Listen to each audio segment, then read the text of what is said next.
Salam saudaraku. Salam saudaraku. Selamat malam. Salam sejahtera bagi kita sekalian. Salam di dalam kasih-Nya Tuhan kita Yesus Kristus.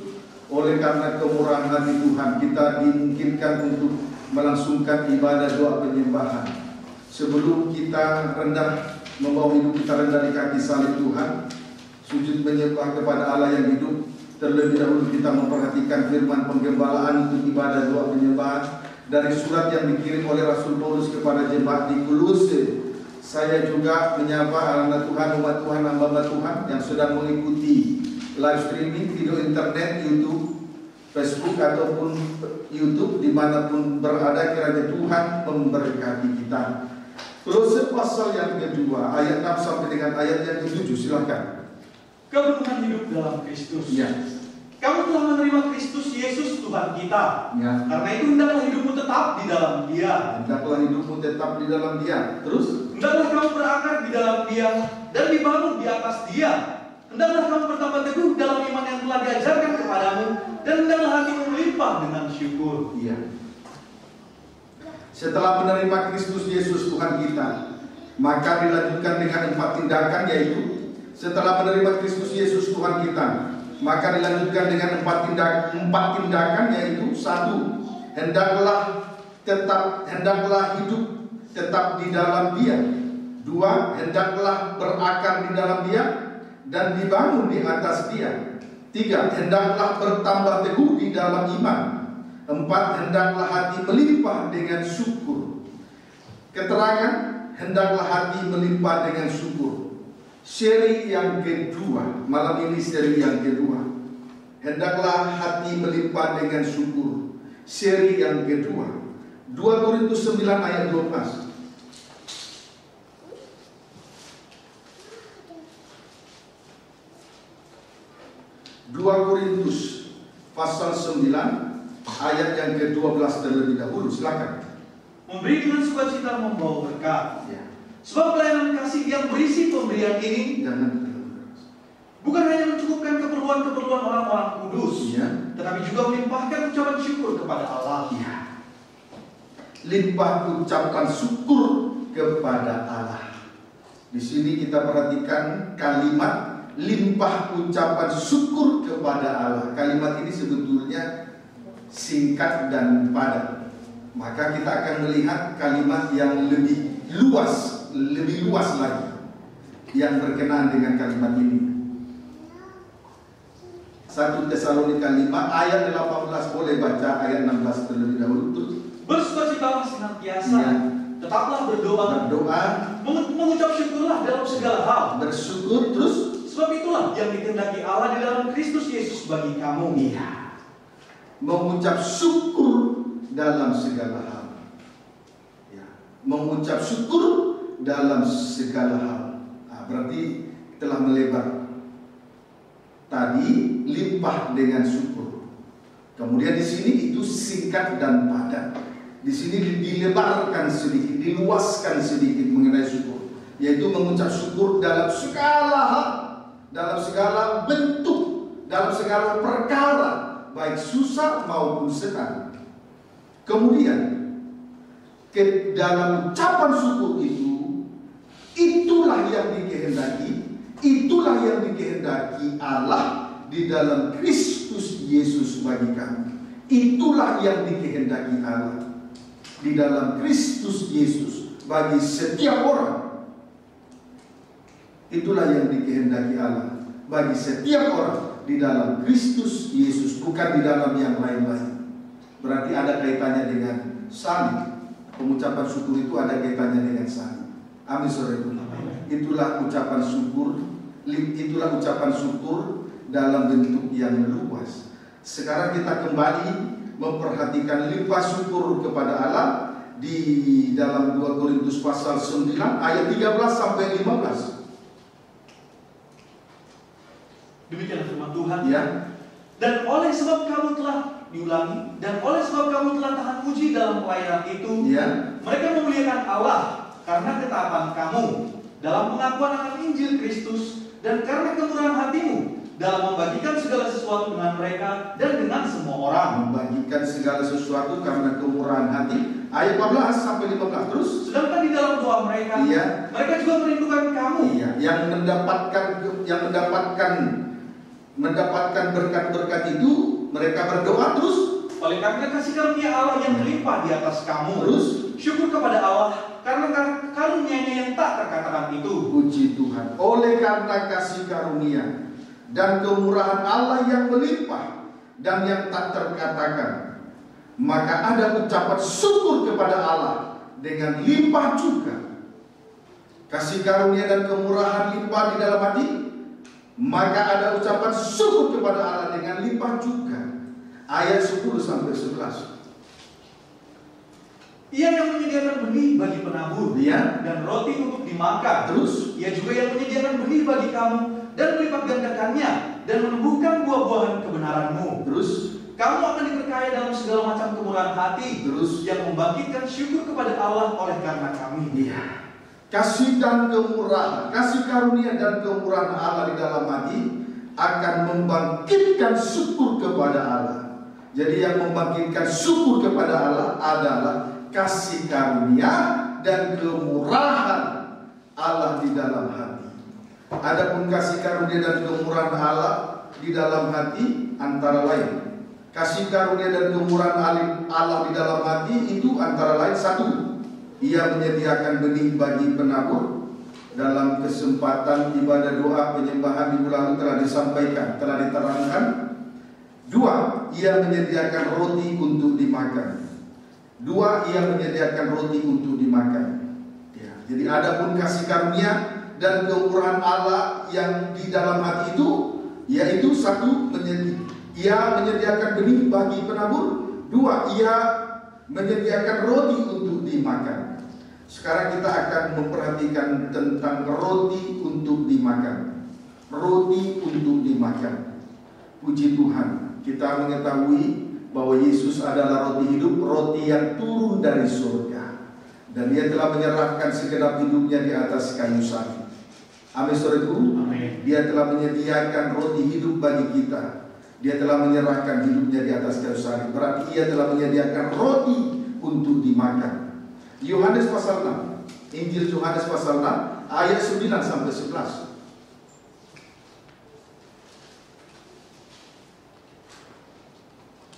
Injil Yohanes pasal 6 ayat 9 sampai dengan ayat 11. Baca. Yesus memberi makan 5.000 orang. Di sini ada seorang anak yang mempunyai 5 roti jelai dan 2 ikan. Tetapi apakah artinya itu untuk orang sebanyak ini? Kata Yesus, suruhlah orang-orang itu duduk. Adapun di tempat itu banyak rumput, maka duduklah orang-orang itu, kira-kira 5.000 laki-laki banyaknya. Terus lalu Yesus mengambil roti itu, mengucap syukur dan membagi-bagikannya kepada mereka yang duduk di situ. Demikian juga dibuatnya dengan ikan-ikan itu sebanyak yang mereka kehendaki. Puji Tuhan. Yesus memberi makan 5.000 orang laki-laki dengan 5 roti jelai dan 2 ikan. Tidak termasuk anak-anak dan perempuan-perempuan. Tidak termasuk, tidak dihitung anak-anak dan perempuan-perempuan yang ikut di situ. Saya ulangi, Yesus memberi makan 5.000 orang laki-laki dengan 5 roti jelai dan 2 ikan. Pendeknya, Yesus menyediakan roti untuk dimakan. Pendeknya, Yesus menyediakan roti untuk dimakan. Amin, saudaraku. Ayat 12 sampai 13. Dan setelah mereka kenyang, Ia berkata kepada murid-muridnya, kumpulkanlah potongan-potongan yang lebih supaya tidak ada yang terbuang.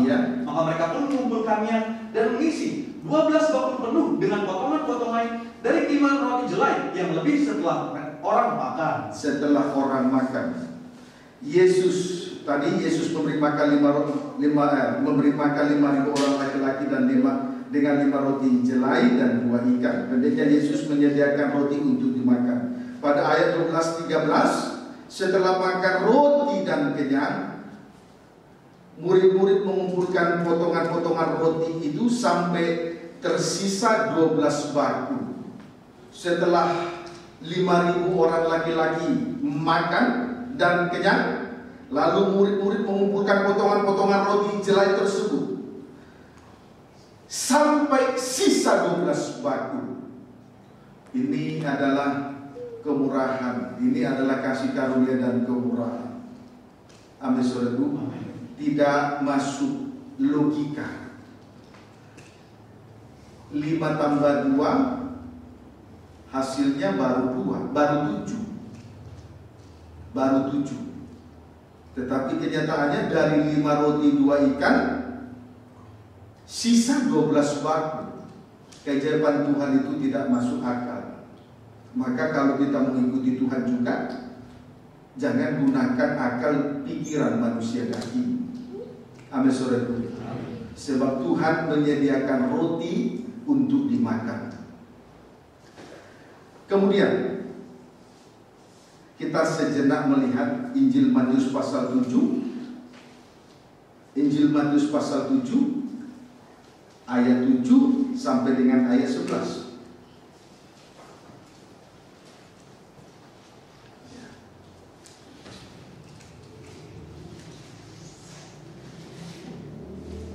Ikut Tuhan, jangan gunakan akal pikirannya. Amin, saudaraku. Karena keajaiban yang Tuhan yang baru saja dinyatakan tidak masuk akal. Puji Tuhan. Matius pasal yang ke-7 ayat 7 sampai dengan ayat yang ke-11. Silakan. Hal pengabulan doa. Terus mintalah, ya, maka akan diberikan kepadamu. Ya. Carilah, Ya. maka kamu akan mendapat. Ya. Ketoklah, maka pintu akan dibukakan bagimu. Terus karena setiap orang yang meminta menerima, dan setiap orang yang mencari mendapat. Ya. Dan setiap orang yang mengetok baginya pintu dibukakan. Terus adakah seorang daripadamu yang memberi batu kepada anaknya? Adakah seorang daripadamu yang memberi batu kepada anaknya? Terus jika ia meminta roti, ya, atau memberi ular jika ia meminta ikan? Terus jadi jika kamu yang jahat tahu memberi pemberian yang baik kepada anak-anakmu, Bapak yang jahat saja memberi pemberian yang baik kepada anak-anaknya, terus apalagi Bapakmu yang di surga, ya, ia akan memberikan yang baik kepada mereka yang meminta kepadanya. Puji Tuhan. Bapak yang di surga adalah Bapak yang baik. Sebagai bukti, titik 2 strip pertama, ia memberi roti bukan batu. Ya, ia memberi roti bukan batu. Strip yang kedua, ia memberi ikan bukan ular. Puji Tuhan. Sekarang kita akan melihat satu persatu tentang ia memberi roti bukan batu. Ia memberi roti untuk dimakan, bukan memberi batu. Yohanes 1 ayat 16 sampai 17. Injil Yohanes 1 ayat 16 sampai 17. Injil Yohanes pasal 1 ayat 16 dan 17. Baca. Demikianlah firman Tuhan. Ya. Karena dari kepenuhannya kita semua telah menerima kasih karunia demi kasih karunia. Ya. Sebab hukum Taurat diberikan oleh Musa. Hukum Taurat diberikan Musa, terus tetapi kasih karunia dan kebenaran datang oleh Yesus Kristus. Ya. Roti itu menunjuk kasih karunia dan kebenaran. Roti yang disediakan untuk dimakan tadi itu menunjuk kasih karunia dan kebenaran. Dari kepenuhannya kita telah menerima kasih karunia demi kasih karunia. Jadi pendeknya, dari kepenuhannya lah kita menerima kasih karunia demi kasih karunia. Dari kasih karunia yang satu kita dibawa kepada kasih karunia yang lain sampai kepada kesempurnaan. Haleluya. Dulu kita dulu banyak kesalahan, banyak kejahatan, banyak pelanggaran. Tapi satu persatu dosa itu disucikan. Jadi dari kasih karunia yang satu kita dibawa kepada kasih karunia yang lain sampai sempurna. Itu berasal dari kepenuhannya. Sebab ia menyediakan roti untuk dimakan. Amin, saudara. Puji Tuhan. Batu itu menunjuk hukum Taurat. Batu menunjuk hukum Taurat. Ya, batu menunjuk hukum Taurat. Yaitu 10 hukum tertulis pada 2 loh batu. Ya, itu diberikan oleh Musa. Batu menunjuk kepada hukum Taurat. atau 2 loh batu, 10 hukum berisi 2 loh batu itu berasal dari Musa. Puji Tuhan. Saudaraku, ibadah Taurat sama dengan ibadah lahiriah. Ya, ibadah Taurat sama dengan ibadah lahiriah. Misalnya, mulut memuliakan Tuhan, tetapi hati jauh dari Tuhan. Itu ibadah lahiriah. Sama dengan mempersembahkan tubuh jasmani kepada Tuhan, tetapi manusia batin tidak dipersembahkan kepada Tuhan. Inilah model ibadah Taurat, bersifat lahiriah. Inilah model ibadah Taurat, bersifat lahiriah. Strip pertama, ibadah atau pelayanan tubuh sama seperti huruf yang tertulis pada 2 loh batu. Itu bersifat daging dan mematikan. Strip pertama, ibadah atau pelayanan tubuh dalam kurung ibadah lahiriah sama seperti, itu digambarkan seperti huruf-huruf yang tertulis pada 2 loh batu. Itu bersifat daging dan mematikan. Jadi ibadah Taurat itu, saudara ibu, ibadah Taurat, ibadah lahiriah itu bersifat daging dan itu mematikan, tidak mengandung janji. Kemudian strip yang kedua, ibadah atau, kita bandingkan dengan ibadah atau pelayanan roh. Berarti firman Allah itu telah dimateraikan di dalam lolo daging, ditukik di dalam hati. Sama dengan firman Allah telah mendarah daging.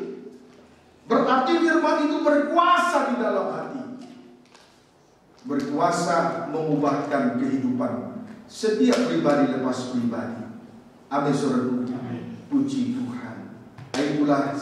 Itulah tentang roti dan batu. Sekarang tentang ia memberi ikan bukan ular. Ia memberikan ikan. Tadi Yesus memberi makan 5.000 orang laki-laki, tidak termasuklah anak-anak dan perempuan-perempuan ya, dengan 5 roti jelai dan 2 ikan. Amin, saudara. Nah, sekarang tentang ia memberi ikan bukan ular. Ia memberikan ikan bukan ular.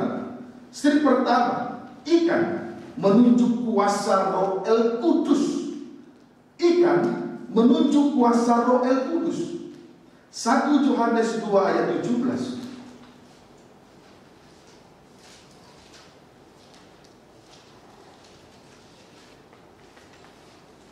1 Yohanes 2 ayat 27. 1 Yohanes 2 ayat 27. Baca. Demikian firman Tuhan. Ya. Sebab di dalam diri kamu tetap ada pengurapan yang telah kamu terima daripadanya. Sama dengan hidup di dalam kuasa Roh El Kudus. Terus, karena itu tidak perlu kamu diajar oleh orang lain, tetapi sebagaimana pengurapan yang mengajar kamu tentang segala sesuatu, dan pengajarannya itu benar, tidak dusta. Terima kasih. Puji Tuhan. Kuasa Roh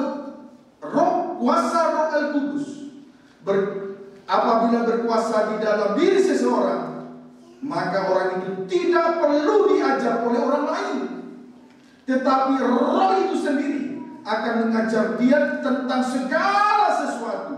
Kemudian pengajarannya itu benar, tidak dusta. Amin, saudaraku. Haleluya. Kuasa Roh El Kudus apabila berkuasa di dalam diri seseorang, maka ia tidak perlu diajar oleh orang lain, tetapi Roh itu akan mengajar dia tentang segala sesuatu. Kemudian pengajarannya itu benar, tidak dusta. Sekarang lebih jauh, fungsi Roh El Kudus. Fungsi Roh Kudus di dalam diri seseorang. Fungsi Roh Kudus di dalam diri seseorang: 1, menolong; 2, menyertai; 3, menghibur; 4, mengingatkan; 5, mengajar.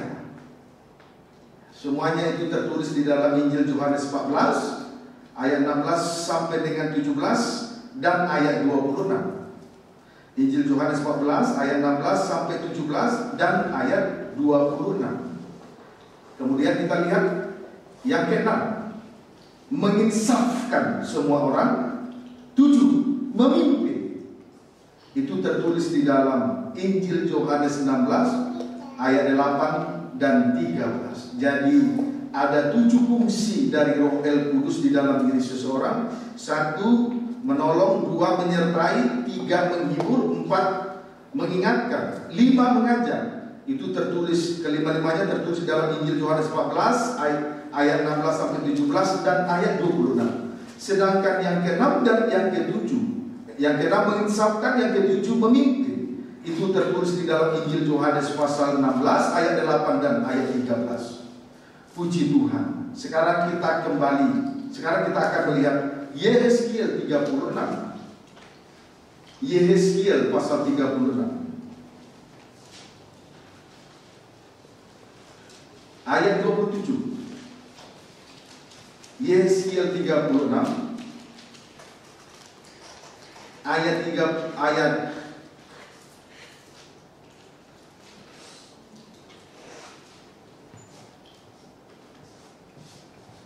ya ayat 27 saja.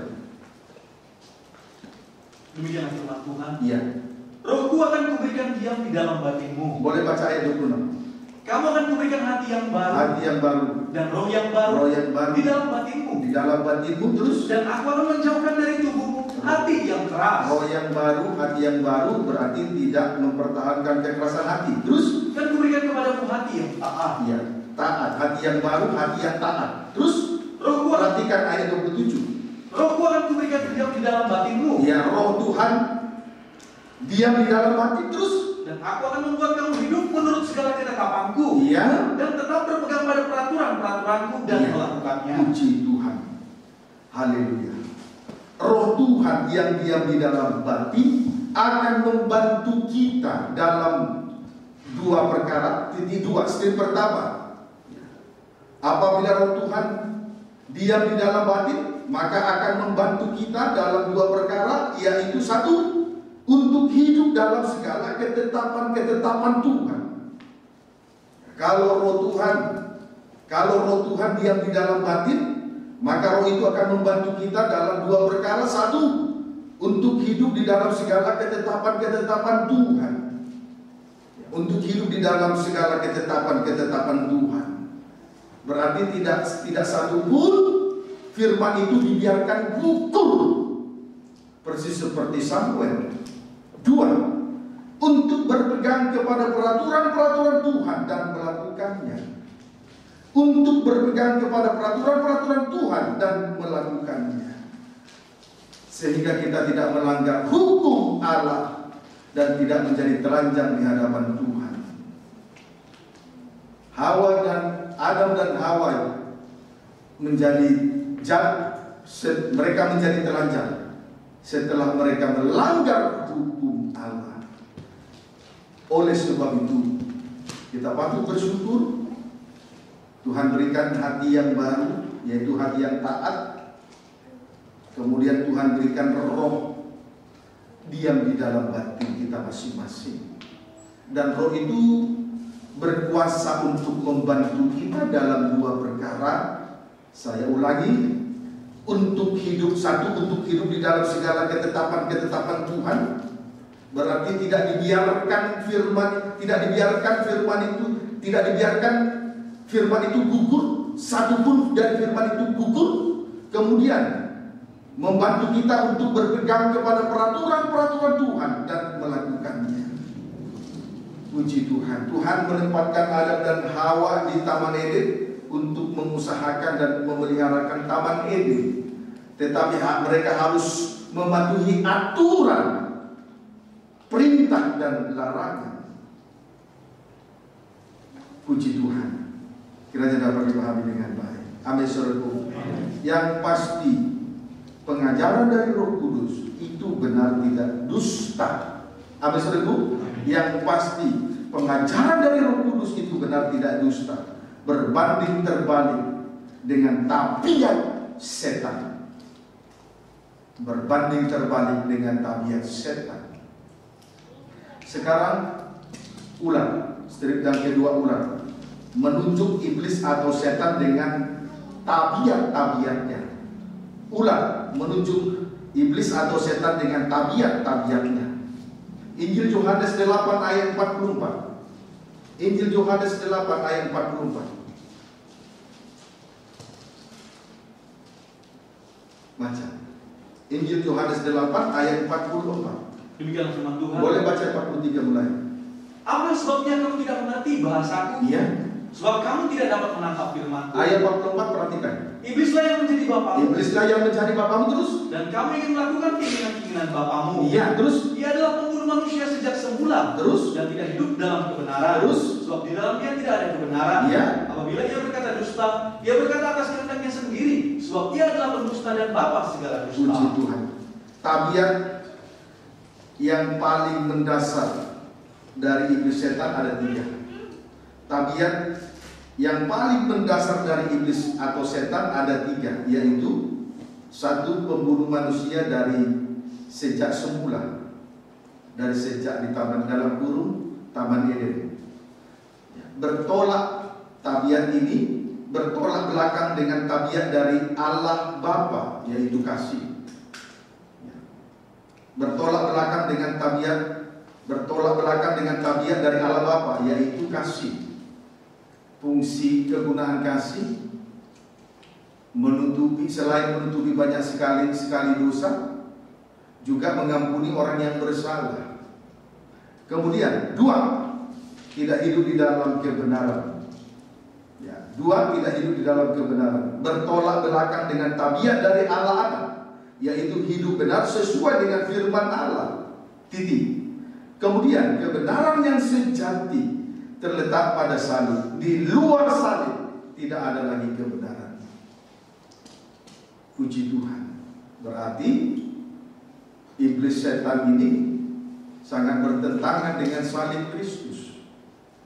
Kalau melayani Tuhan tanpa sangkal diri pikul salib, berarti dia tidak mengikuti ajaran Kristus.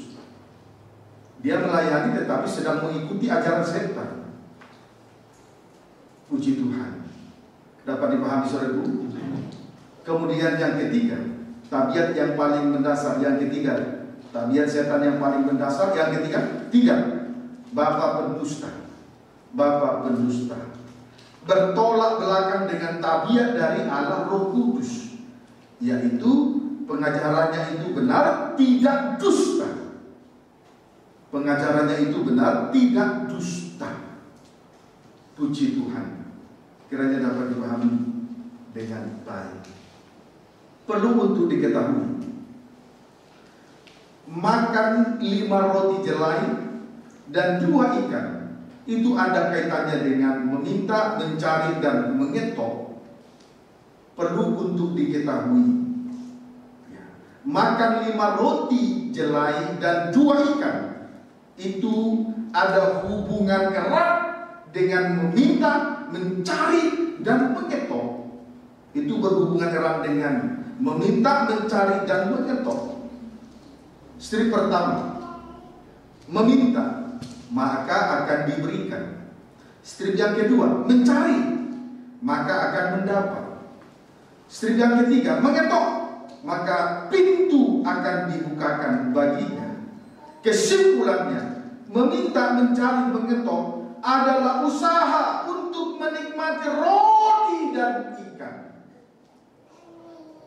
Kesimpulannya, meminta, mencari, mengetuk adalah usaha untuk menikmati roti dan ikan.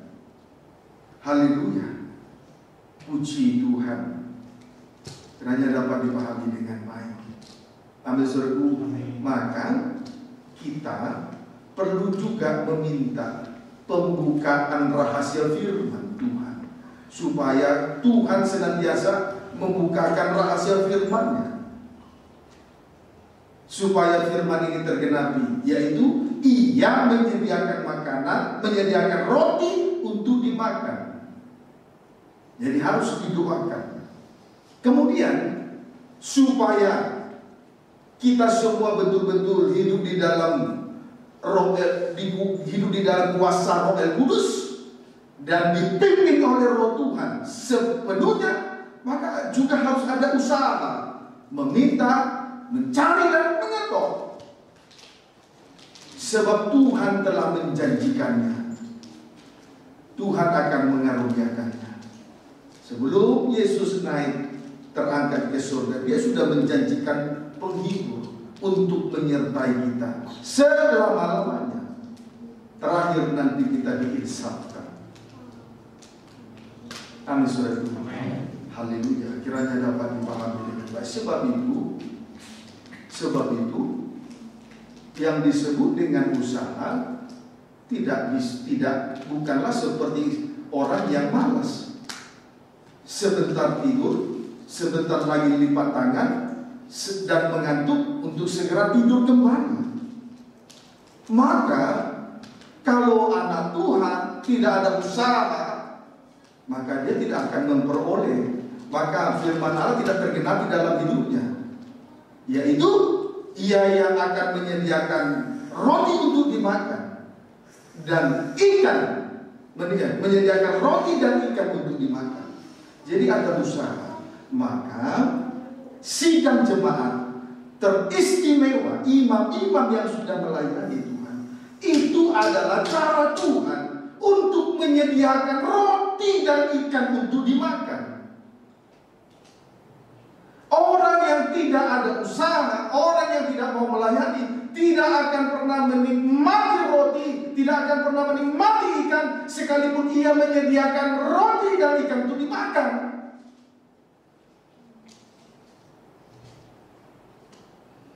Beda ya, orang yang duduk diam tidak ada usaha, malas-malasan, dengan orang yang melayani beda. Orang yang melayani itu jauh ya, betul-betul menikmati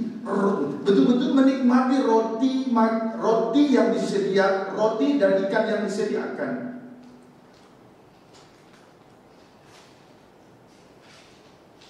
Puji Tuhan. Kalau bisa, tidak akan pernah terlambat karena dia menginginkan roti dan ikan untuk dimakan. Dia upayakan lebih awal. Tidak tunggu lihat situasi, kondisi, keadaan. Nanti pasti begini jam segini. Tidak seperti itu. Ada usaha. Jadi roti dan ikan yang dimakan itu ada kaitannya dengan usaha. Amin, saudaraku. Saya berharap pengertian ini sebetulnya melengkapi dari pengertian-pengertian yang sebelumnya tentang usaha. Maksud saya, pengertian ini jangan diabaikan lagi. Melayani kan situasi, kondisi, keadaan. Ini di awal saja titik. Karena kita rindu untuk menikmati roti dan ikan yang disediakan. Amin, saudara. Puji Tuhan. Kiranya dapat dipahami dengan baik. Sekarang syarat makan roti dan ikan. Kita kembali memperhatikan Injil Yohanes pasal 6 ayat 10. Injil Yohanes pasal yang ke-6 ayat yang ke-10. Ya, silakan. Demikianlah firman Tuhan. Ya, boleh baca ayat 9. Penulisan ayat 10, baca cepat. Di sini ada seorang anak yang mempunyai 5 roti jelai dan 2 ikan. Tetapi apakah artinya itu untuk orang sebanyak ini? Ya, syarat untuk makan 5 roti dan 2 ikan. Ayat 10. Terus Yesus, suruhlah orang-orang itu duduk. Adapun di tempat itu banyak rumput. Maka duduklah orang-orang itu, kira-kira 5.000 laki-laki banyaknya. Syarat makan roti dan ikan yang disediakan ialah duduk di atas rumput. 5.000 orang laki-laki duduk di atas rumput. Artinya tergembala dengan baik di dalam satu kandang penggembalaan. Artinya tergembala dengan baik di dalam satu kandang penggembalaan dengan satu gembala. Berarti tidak liar. Tidak liar. Rumput menunjuk penggembalaan. Rumput itu menunjuk kepada penggembalaan. Puji Tuhan, rumput penggembalaan. Kita lihat domba-domba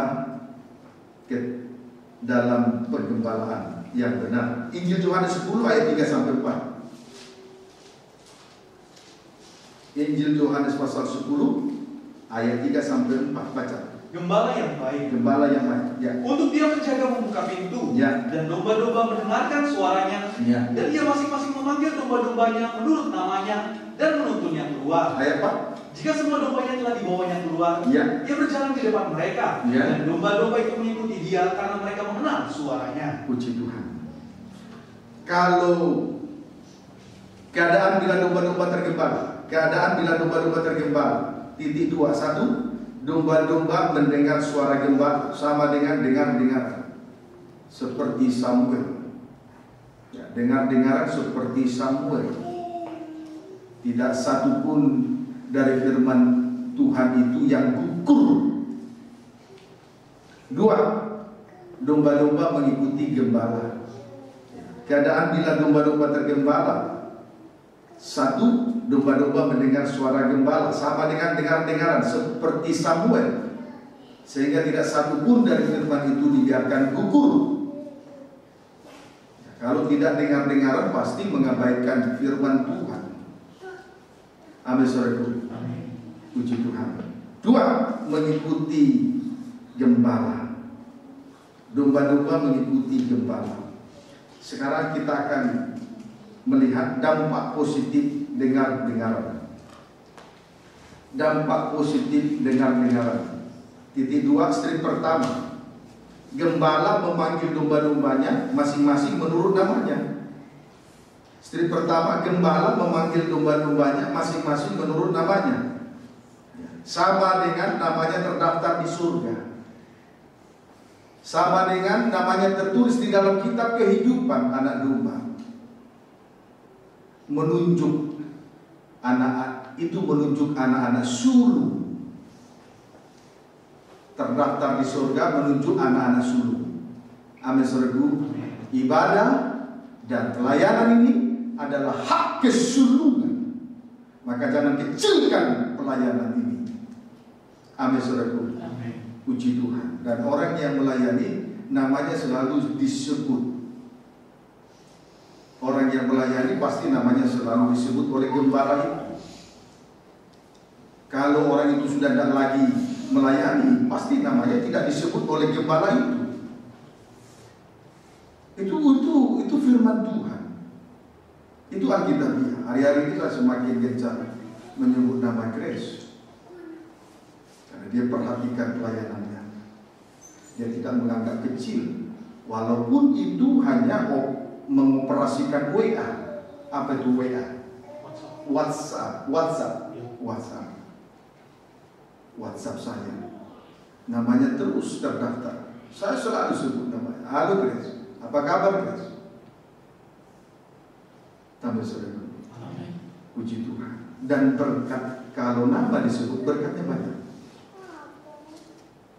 Beda kalau sudah nama tidak disebut, berkatnya jauh. Bukan mengada-ngada.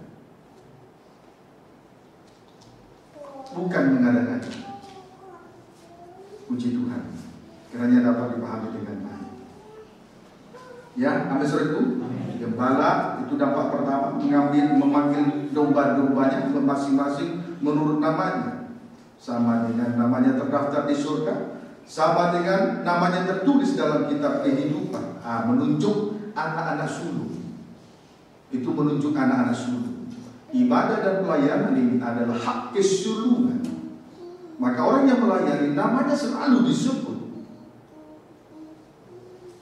Gembala memanggil domba-dombanya menurut namanya. Itu sudah pasti. Itu berkat yang luar biasa. Nama saja dipanggil sudah diberkati. Puji Tuhan. Kiranya dapat dipahami dengan baik. Kemudian strip yang kedua, dampak positif yang kedua. Strip yang kedua, menuntun domba-domba itu keluar. Menuntunnya keluar atau menuntun domba-domba itu keluar dari kandang penggembalaan. Berarti menjadi kesaksian.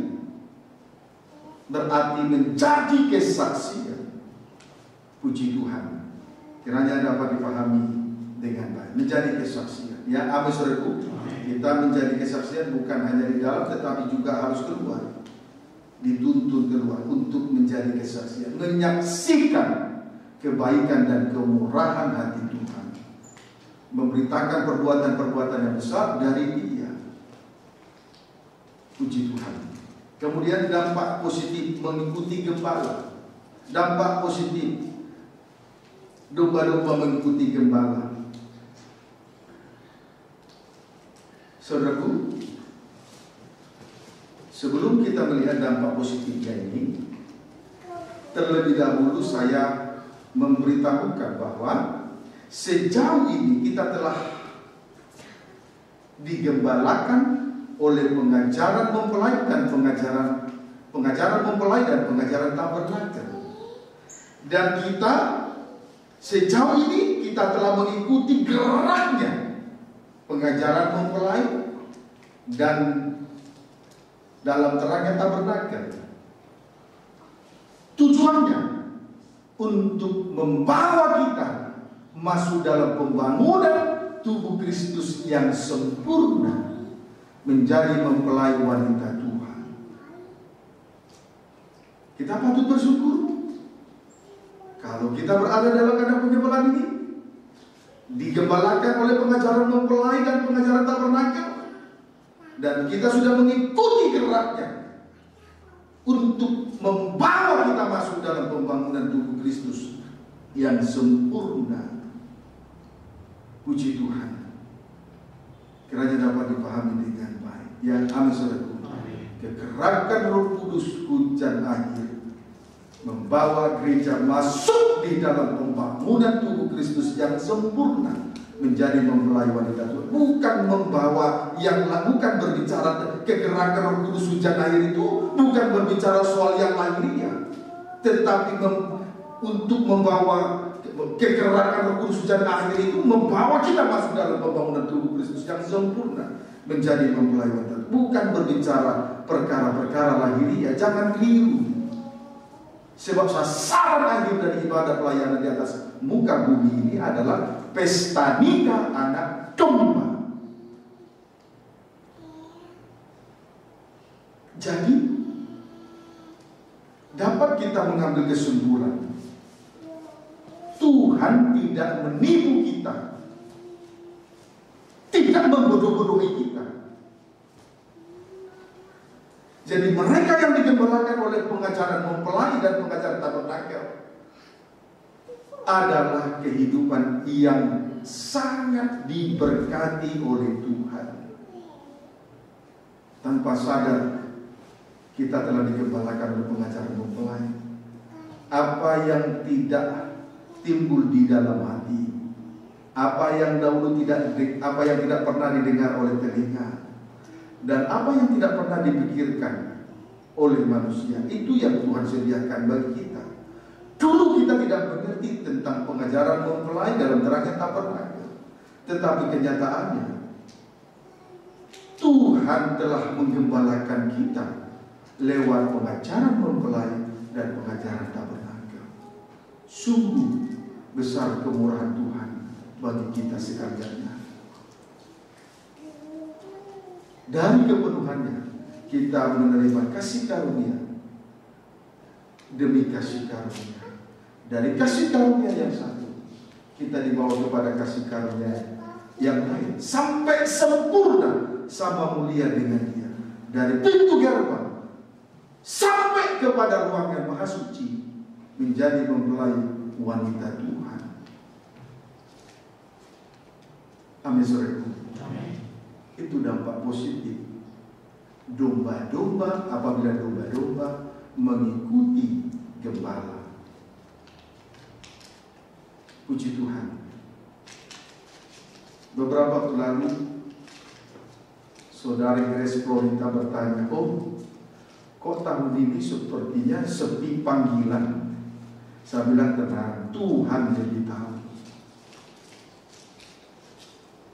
Tuhan lebih tahu. Haleluya. Kalau sudah waktunya, Tuhan percayakan kepada kita untuk membawa pengajaran mempelai dan pengajaran tabernakel. Tinggal tunggu waktunya Tuhan. Waktunya manusia, waktu Tuhan, waktu kita bukan waktu Tuhan, tetapi waktunya Tuhan adalah waktu kita. Itu yang terbaik. Ya, amin saudaraku, puji Tuhan. Ayat 16, Injil Yohanes 10 ayat yang ke-16. Ada lagi padaku domba-domba lain, ya, yang bukan dari kandang ini. Ya. Domba-domba itu harus kutuntun juga, ya, dan mereka akan mendengarkan suaraku, dan mereka akan menjadi satu kawanan dengan satu gembala. Ya. Puji Tuhan. Ada lagi domba-domba yang lain yang bukan dari kandang ini. Perhatikan kalimat, ada lagi padaku domba-domba yang lain yang bukan dari kandang ini. Itu menunjuk bangsa kafir di luar Israel. Itu menunjuk bangsa kafir, saya dan saudara. Sampai akhirnya kita dibawa dalam satu penggembalaan yang besar. Itulah yang disebut penggembalaan dalam yang bersifat, yang berskala internasional. Kafir dan Israel bersatu. Sampai nanti akhirnya kita berada dalam penggembalaan yang kekal, Yerusalem yang baru. Puji Tuhan. Kiranya dapat dipahami dengan baik. Biarlah kiranya kita dalam geraknya Roh Kudus hujan air, kegerakan Roh Kudus hujan air, kita dibawa masuk dalam pembangunan tubuh Kristus yang sempurna, menjadi mempelai wanita Tuhan, berada dalam pesta nikah dan domba. Amin saudaraku. Kafir dan Israel berskala internasional, penggembalaan dalam berskala internasional, sampai pada penggembalaan yang sempurna, Yerusalem yang baru. Kita merindu untuk masuk ke sana. Tuhan Yesus berkati kita semua.